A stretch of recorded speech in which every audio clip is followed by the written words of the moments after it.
यहाँ लिखा है स्कॉलरशिप, इसका मतलब होता है छात्रवृत्ति।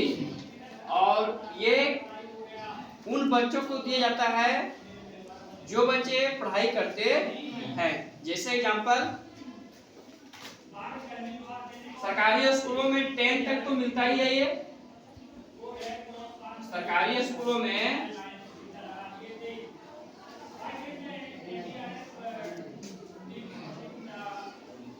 सरकारी स्कूलों में 10 तक मिलता है। जैसे ही 10 पास करके आप कहीं कॉलेज में एडमिशन करते हैं, इंटर कॉलेज में, जैसे 11 12 में गए आप,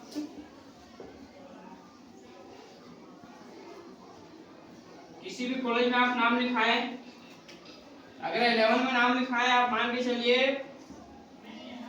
मई में नाम लिखाएं, क्या है मई में नाम लिखाएं। मई में नाम लिखाने का चार्ज आपको लगा 4000। कितना लगा?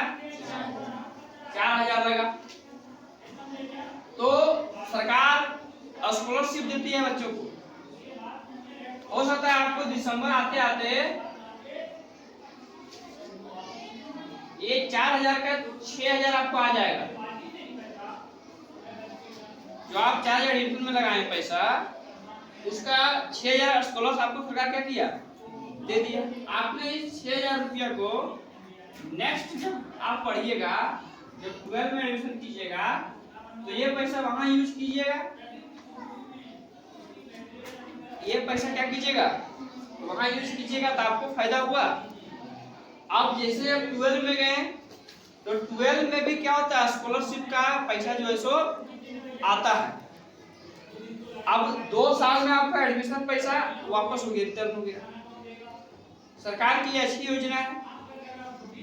आप समझिए कि जब हम बड़े क्लासों में नाम लिखाते हैं, जैसे एग्जांपल मान के चलिए कि झारखंड में जब आप पोस्ट ग्रेजुएट में जाते हैं,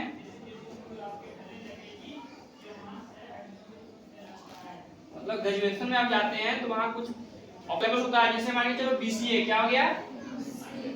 बीसीए हो गया। बीबीए हो गया, क्या हो गया? बीबीए हो गया। उसके बाद एलएलबी हो गया। कहीं कहीं 30,000 है, किसी किसी कॉलेज में 25,000 है, किसी किसी कॉलेज में 35,000 है।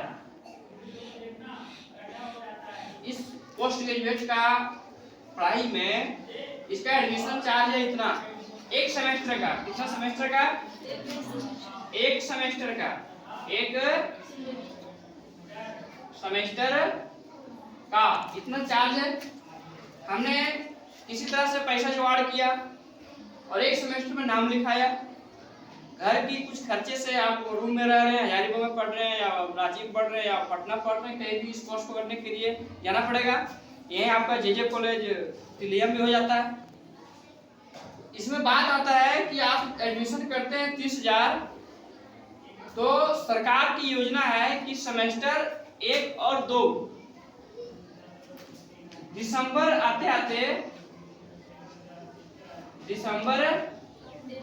आते इसमें जो योजना आती है, कॉलेज पर डिपेंड करता है। मिनिमम कॉस्ट 55,000 आता है इसका स्कॉलरशिप। कितना आता है? 55,000 स्कॉलरशिप आता है। अब ये पैसा आना था दिसंबर को, दिसंबर में आया नहीं,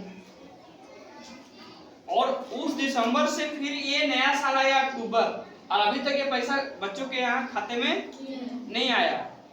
सरकार की कितना बड़ी लापरवाही आप देख सकते हैं। इसी पैसे आने से बच्चों का जो सेमेस्टर 2 होता है, जो क्या होता है? सेमेस्टर 2, इसका ये पैसे का इससे संबंध होता है। बच्चे लोग सोचते हैं कि स्कॉलर्स आएगा, सेमेस्टर 2 का क्या होगा? एडमिशन फी जो होगा, एडमिशन फी क्या होगा? एडमिशन फी यही पैसा के यहाँ क्या करेंगे? कॉलेज में दे देंगे। इससे क्या हो जाता है? बच्चों को राहत हो जाता है, और बच्चों के परिवार लोग को भी राहत हो जाता है। परंतु झारखंड की सरकार ने इस चीज को पूरे तरह से इग्नोर कर दिया है, और मानो कि वो क्या कर रहा है ये पता नहीं है। परंतु हमारे यहाँ जो नया योजना आया मैया समान योजना, यही ना आया है। और इस मैया समान योजना में पैसा डालने के लिए सरकार ने इतने योजनाओं को, इतने बच्चों के भविष्य के साथ खिलवाड़ कर रहा है। ये बच्चे गरीब घर के होते हैं, ये बच्चे बहुत मेहनत करते हैं सब बच्चे, और ऐसे बच्चे को पैसा सरकार रोक के और मैया समान योजना को दे रहा है। ये सबसे बड़ी गलत है कि नहीं? हमें इन लोगों का भविष्य देखना था, पर हमें इसका भविष्य देख रहा है झारखंड सरकार हमें योजना लाया है मैया समान योजना, ये महिलाओं की भविष्य देख रहा है। अगर हम अपने बच्चों को भविष्य अगर देखें और इस बच्चे का भविष्य अगर कुछ हो जाता है, कहीं कुछ सेट हो जाता है, तो पूरा घर का भविष्य क्या होता है?